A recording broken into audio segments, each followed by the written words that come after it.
दोस्तों अभी अभी बहुत बड़ी खबर निकलकर सामने आ रही है कि सन ऑफ बिहार कहे जाने वाले पत्रकार मनीष कश्यप और भोजपुरी इंडस्ट्री के पावर स्टार पवन सिंह ये दोनों बीजेपी पार्टी को छोड़कर आरजेडी पार्टी से लड़ेंगे चुनाव। ये खबरों की जानकारी तेजस्वी यादव ने ट्विटर पे ट्वीट करके दिया है। दोस्तों आखिर अचानक क्यों मनीष कश्यप और पवन सिंह बीजेपी पार्टी को छोड़कर आरजेडी पार्टी में शामिल हो रहे हैं, इसके पीछे की पूरी कहानी बताएंगे हम इसी वीडियो में। इससे पहले इस चैनल को सब्सक्राइब कर बेल आइकन घंटी को दबाकर इस वीडियो के साथ बने रहिएगा। दोस्तों आपको बता दें ये बिहार है, यहाँ पार्टी बदलने में ज्यादा टाइम नहीं लगता है क्योंकि बिना पार्टी बदले यहाँ सरकार बन ही नहीं सकती है।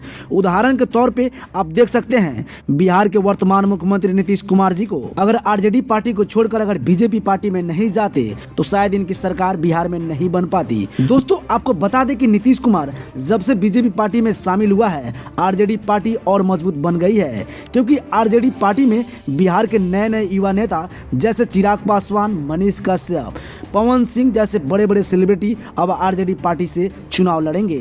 दोस्तों ये बहुत बड़ा ऐलान कर दिए हैं तेजस्वी यादव ने। अब ऐसा लग रहा है कि बिहार में आरजेडी पार्टी से मजबूत कोई पार्टी बन ही नहीं सकती है। दोस्तों तेजस्वी यादव आने वाले 2024 के चुनावी मैदान में सबसे पहले सबसे आगे झंडा अपना फहराएंगे और बिहार में सरकार बनाकर ही दम लेंगे, ऐसा लग रहा है।